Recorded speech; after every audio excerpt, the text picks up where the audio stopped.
जब वो हार गए सुप्रीम कोर्ट से तो रतन टाटा साहब का फोन आया कि मैं आपसे मिलना चाहता हूं। तो दुर्गा पूजा का समय था, मैंने कहा कि अभी तो पूजा का समय है, एक तो मैं कहीं जाता नहीं और दूसरा मैं व्रत पे रहता हूं। तो उन्होंने कहा कि मैं आपके साथ व्रत का ही खाना खाऊंगा, लेकिन मैं आपसे मिलने आऊंगा। और वो मिलने आए। उन्होंने कहा कि मैं उस शख्स को देखना चाहता था जिसका कि कोई लॉ का बैकग्राउंड नहीं है, जिसके घर परिवार में भी कोई कानून की पढ़ाई नहीं किया है।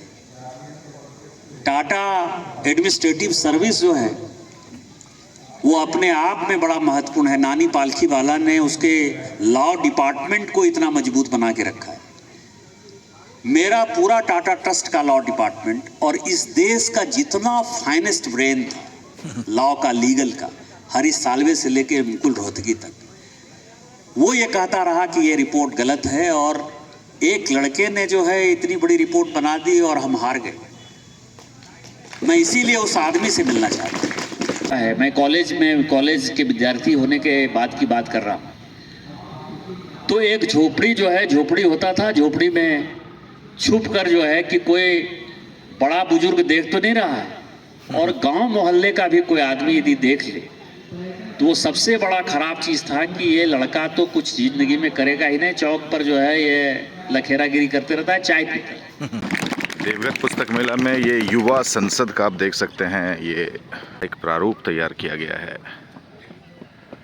सभी का आभार, सभी का धन्यवाद।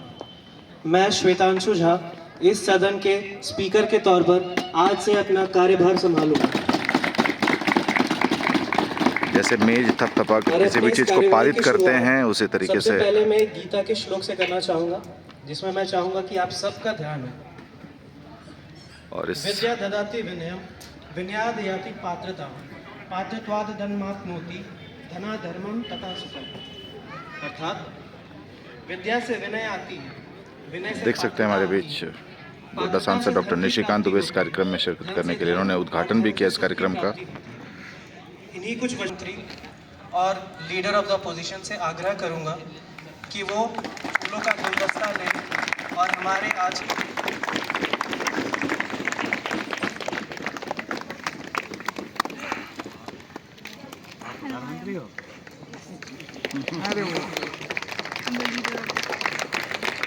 प्रधानमंत्री जी और लीडर ऑफ द अपोजिशन से आग्रह करूंगा कि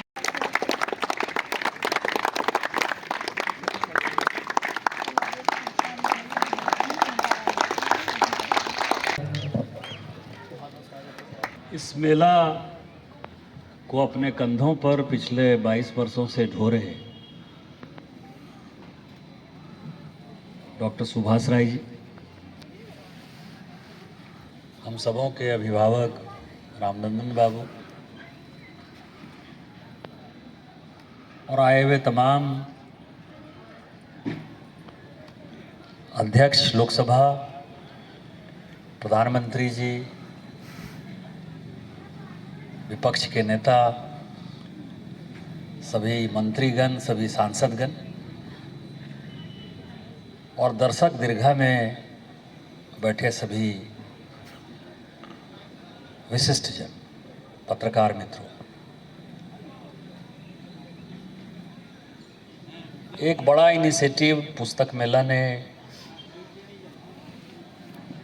2 वर्षों से लिया है।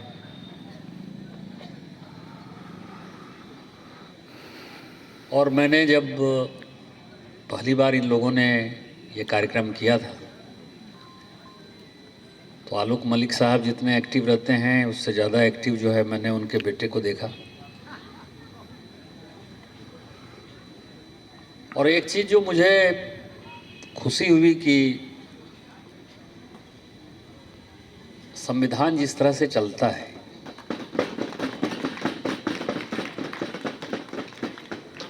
संविधान ने पार्लियामेंट चलाने की जो व्यवस्था कर रखी, उसी के अनुरूप इन लोगों ने इस पार्लियामेंट को चलाया।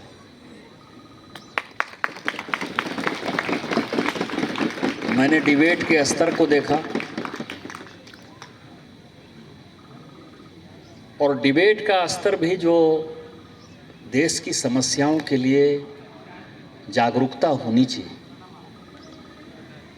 इन बच्चों में उसी तरह से पाया कि ये भी ठीक है, मतलब यहाँ ये अपनी भूमिका में है, लेकिन देश की जो जो समस्याएं हैं उन समस्याओं के बारे में इनकी जो सोच, उसको उन्होंने हम सबों के सामने रखा।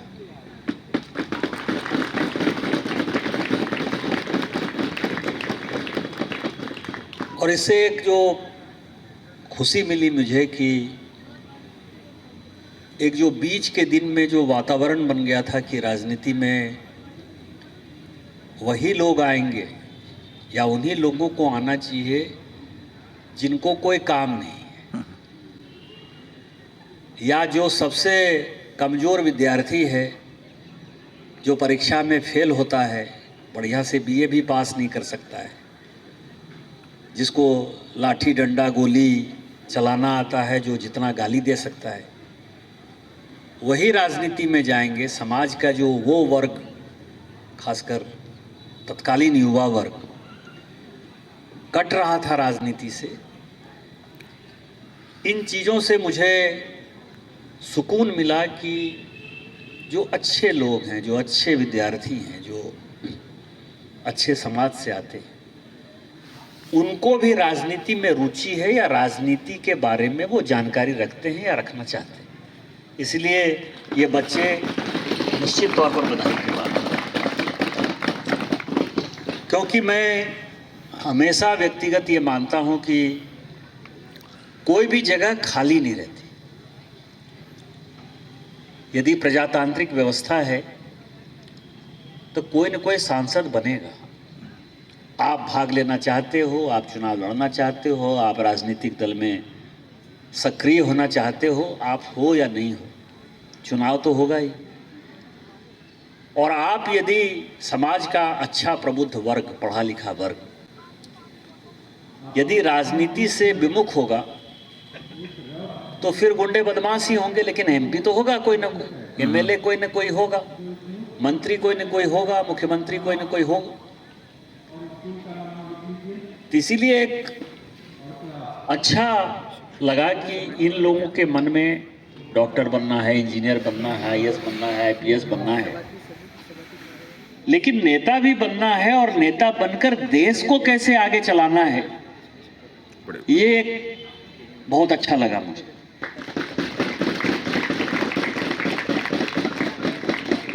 पक्ष और विपक्ष की वही भूमिका है जो कि आप क्लास में फर्स्ट और सेकंड होने की लड़ाई लड़ते हैं। दोनों में एक ही समानता है कि क्लास में किसको 99% मार्क्स आ गया, 100% मार्क्स आ गया, कौन सा लड़का जो है खेलकूद में बहुत अच्छा है, कौन सा लड़का डिबेट में बहुत बढ़िया है, कौन सा बच्चा पढ़ाई में अच्छा है। ठीक राजनीति उसी प्रकार की, पक्ष और विपक्ष की यदि सचमुच की कोई राजनीति हो तो राजनीति वही, क्योंकि मुद्दे वही है। जब हम चुनाव में वोट मांगने के लिए जाते हैं तो हम क्या कहते हैं, कोई भी हो, चाहे पक्ष हो चाहे विपक्ष हो, जीतने वाला कैंडिडेट हो या हारने वाला कैंडिडेट हो, वो क्या कहता है कि आप हमको चुनाव यदि जिताइएगा तो हम अच्छे स्वास्थ्य की व्यवस्था करेंगे, अच्छे शिक्षा की व्यवस्था करेंगे, अच्छे इंफ्रास्ट्रक्चर की व्यवस्था करेंगे, पीने के पानी की व्यवस्था करेंगे, लॉ एंड ऑर्डर ठीक रखने की व्यवस्था करेंगे। कोई दूसरा जो है वचन जो है नहीं देता है जाके। अब उसमें कितना पूरा हो पाता है, नहीं हो पाता है, वो एक अलग सवाल है। तो इसका मतलब यह है कि देश का मुद्दा एक ही, चुनाव का मुद्दा एक ही, और सभी पॉलिटिकल पार्टी एक ही बात करती है, गांव को समृद्ध करना है, ग्रामीणों को जो है ताकत देनी है, किसानों को जो है इतनी आय देनी है कि उनको किसी के ऊपर निर्भर नहीं रहना पड़े, महिलाओं का विकास होना है, महिलाओं को सुरक्षा देनी है, बच्चों का विकास होना है, बच्चों को अच्छा स्वास्थ्य शिक्षा देना है। पीने का पानी देना, सब गांव, गरीब, किसान, महिला, दलित, वंचित, शोषित, पिछड़े, अगड़े, सब यही बात करते रहते। लेकिन जो आज के समय में समाज में जो चेंजेज आए हैं, वही चेंज राजनीति में भी आया है। एक जमाना था कि हम जब बच्चे थे तो हम लोग चाय भी नहीं पीते थे। मुझे तो याद नहीं है कि मैं कॉलेज में चला गया तो मैं चाय पी पाया। चाय पीना भी उस वक्त बुरा माना जाता था। घर में तो खैर चाय पीने का सवाल ही नहीं। माँ बाप के सामने यदि हम चाय पी लिए तो इसका मतलब कि बहुत ही अन्याय कर दिया। और यदि कभी चाय पीने का मौका मिला घर में, तो यदि बीमार कभी पड़े तो तुलसी का काढ़ा जो है उसको चाय मानिए या कुछ मानिए तो वही मिलता था।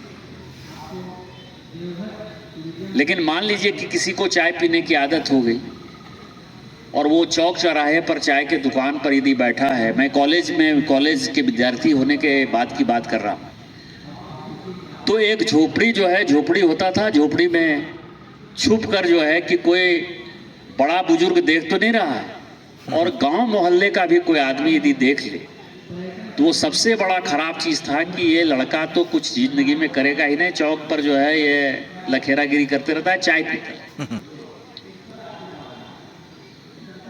हम उस समाज से आए। आज क्या हुआ? आज लोगों को यदि कोई डांट दे, घर परिवार में डांट दे तो हल्का फल्का बात है, यदि मोहल्ले का कोई आदमी कह दे कि तुम ऐसा क्यों कर रहे हो, तो माँ बाप को भी बुरा लगता है, बच्चे को तो बुरा लगता है। और ठीक उसी तरह से राजनीति का डिटोरिएशन। पहले आजादी के बाद जो लोग राजनीति में आए, उनके मन में था ये देश बनाना है, तो देश बना रहे थे वो। आज एन केन प्रकारण क्या हुआ, बीच में कालखंड क्या हुआ कि लोगों को लगता है कि मजाक में भी करते हैं, जोक भी है कि तो कोई बात बोली रहे, नेतागिरी तो नहीं कर रहे हमारा साथ, मतलब तुम झूठ तो नहीं बोल रहे, झूठा आश्वासन तो नहीं दे रहे। ये राजनीति का और समाज का एक बड़ा संकट है। आज के बच्चे सेल्फ सेंटर्ड है, परिवार छोटा हो गया। जो ज्वाइंट फैमिली कॉन्सेप्ट था वो न्यूक्लियर फैमिली हो गया। माँ बाप और उसके बच्चे, दादा दादी, चाचा, बुआ, ये सभी साथ रहते हैं। ये समाज में ये व्यवस्था जो है, खासकर ये शहरीकरण होने के कारण, शहर में आ जाने के कारण, गांव में तो बहुत जगह हुआ करता था, शहर में चूंकि 1 रूम, 2 रूम, 4 रूम, 5 रूम में व्यवस्था हो गई। वही व्यवस्था राजनीति में, कि राजनीति जो पहले सबको, जैसे आजादी के 75 साल बाद, 77 साल बाद, आज आप समझिए कि कास्ट में सब कास्ट ढूंढना पड़ रहा है। पहले था कि ये समाज, हम देवघर के लोग,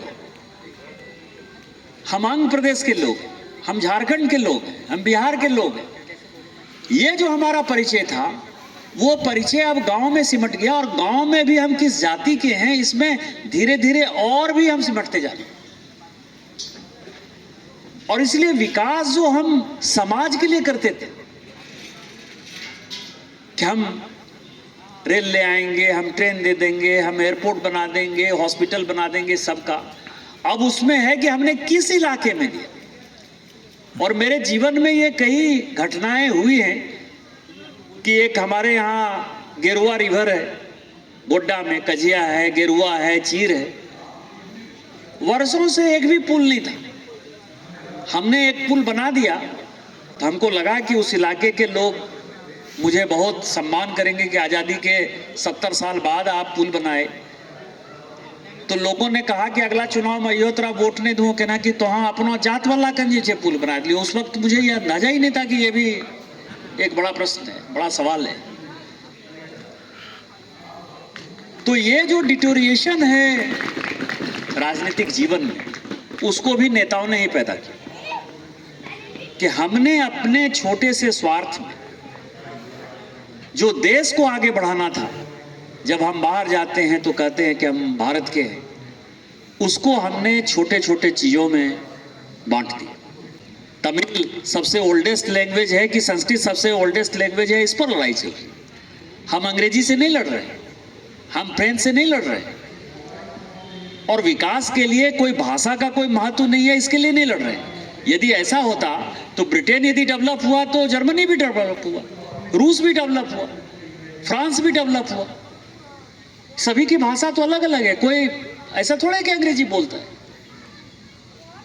तो ये दूसरा क्या है कि हम समाज में भी जो अंग्रेजी बोलेगा वही बड़ा ज्यादा पढ़ा लिखा है, हिंदी जो बोल रहा है उसको कोई नॉलेज नहीं। हम तो गए पहली बार सांसद बनके तो हमको लगा कि 2009 तक लोगों को ये लगता था कि यदि वित्त में कोई भाषण देना है, फाइनेंस में कोई भाषण देना है तो वो अंग्रेजी में ही हो सकता है अच्छा भाषण। मैंने ही उसको बदला कि नहीं, हिंदी में भी अच्छा भाषण हो सकता है और शुद्ध हिंदी में हो सकता है। तो आप, मैं बहुत ज़्यादा वक्त नहीं लूँगा, मैं केवल इतना ही कहूँगा कि आपके ऊपर बड़ी जिम्मेवारी है, परिवार की भी जिम्मेवारी है, अपने आप की भी जिम्मेवारी है और देश की भी जिम्मेवारी है। और आप जिस भूमिका में भी 5 दिन रहोगे, अध्यक्ष महोदय खासकर मैं आपसे आग्रह करूंगा क्योंकि आपकी भूमिका सबसे बड़ी होगी कि आप प्रयास ये करिएगा कि डिबेट का जो स्तर है, एक तो मेरा आग्रह ये होगा कि जो पढ़कर भाषण देने वाले लोग उनको अलाउ मत करिएगा। रूल कहता है लोकसभा का कि किसी भी कागज को पढ़कर आप नहीं बोल सकते, उस कागज को आप कोट कर सकते हैं। तो आप 5 दिन तक ये प्रयास करिए रूल के हिसाब से, रूल 349 है लोकसभा का, कि उसके हिसाब से सभी को भाषण एक्सटेम्पोर देने के पॉइंट वो लिख कर आए कि इस पॉइंट पर बोलना है, इस पॉइंट पर बोलना है, वो ठीक है, लेकिन लिखा हुआ भाषण किसी को अलाउ नहीं। और दूसरा, डिबेट के स्तर को जो है कभी भी नीचे नहीं जाने दीजिए, तू मैं वो नहीं बदले। यदि ये काम यदि आप कर पाएंगे तो मुझे लगता है कि हम यहाँ से एक अच्छा मैसेज दे पाएंगे। आप सभी भविष्य में देश के प्रधानमंत्री होइए, विपक्ष के नेता होइए, यही मैं आपको आशीर्वाद दे सकता हूँ, यही मैं कामना कर सकता हूँ बाबा बैद्यनाथ से। लेकिन आप जो कुछ भी कर रहे हैं, पुस्तक मेला समिति निश्चित तौर पर बधाई के पात्र है कि उसने देवघर जैसे छोटे जगह को, कल जिस तरह से माननीय गवर्नर साहब आए, उसका उद्घाटन किया उन्होंने, इस मेले का स्तर बढ़ा है। ये जो मंच डॉक्टर मनमोहन सिंह जी को समर्पित है, ये भी बड़ी बात है। कल मैंने डॉक्टर मनमोहन सिंह जी के लिए काफ़ी बातें कही, कल समय की कमी के कारण जिनका मैं बहुत उल्लेख नहीं कर पाया वो रतन टाटा साहब हैं, कि पार्लियामेंट में क्या ताकत होती है और उसका क्या प्रभाव है, या व्यक्तित्व कितना बड़ा है। ये रतन टाटा जी से मैंने सीखा कि उन्होंने टाटा ट्रस्ट से 3,500 करोड़ रुपया लगभग हार्वर्ड को, ऑक्सफोर्ड को, यूपीएल को ये उन्होंने दिया था। और सीएजी की रिपोर्ट आने के बाद उस कमेटी का मैं चेयरमैन था, मैंने कहा कि ये टाटा ट्रस्ट ने गलत किया है, वो दे ही नहीं सकता है पैसा। भारत सरकार ने आदेश भी कर दिया था कि नहीं, इसमें कोई गलती नहीं है। मेरी कमेटी की रिपोर्ट बनी और उस कमेटी ने ये कहा कि 3,000-3,500 करोड़ जो टाटा ट्रस्ट ने इन सारे विश्वविद्यालय को दिया है ये गलत है, उसके बदले टाटा ट्रस्ट को यहाँ देश में ही विश्वविद्यालय पे खर्चा करना चाहिए था। रतन टाटा के जितने बड़े वकील थे टाटा ट्रस्ट के, चाहे वो हरीश साल्वे हों, चाहे मुकुल रोहतगी हों, चाहे अभिषेक मनु सिंह भी हों, चाहे कपिल सिब्बल हों, उन सबों ने ये कहा कि ये रिपोर्ट जो निशिकांत दुबे ने बनाई है, ये रिपोर्ट 1 मिनट में कोर्ट क्वैश कर देगा, क्योंकि मेरी रिपोर्ट के आधार पर पेनल्टी लग गई थी टाटा ट्रस्ट को। वो रिपोर्ट सुप्रीम कोर्ट तक गई और सुप्रीम कोर्ट में मेरी रिपोर्ट को सुप्रीम कोर्ट ने माना कि जो मैंने रिपोर्ट बनाया है वही सही रिपोर्ट है। टाटा ट्रस्ट को 1927 का अपना एक्ट चेंज करना पड़ा 2017 में। आप समझिए कि 90 साल बाद ट्रस्ट का एक्ट मेरे रिपोर्ट के आधार पर, मैं इसीलिए कह रहा हूं कि पार्लियामेंट की क्या ताकत है, सांसद की क्या ताकत है।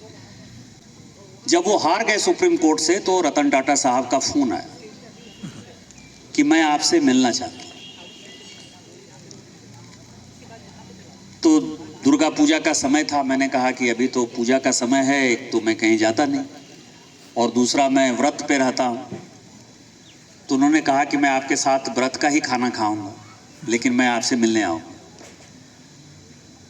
और वो मिलने आए। उन्होंने कहा कि मैं उस शख्स को देखना चाहता था जिसका कि कोई लॉ का बैकग्राउंड नहीं है, जिसके घर परिवार में भी कोई कानून की पढ़ाई नहीं किया है।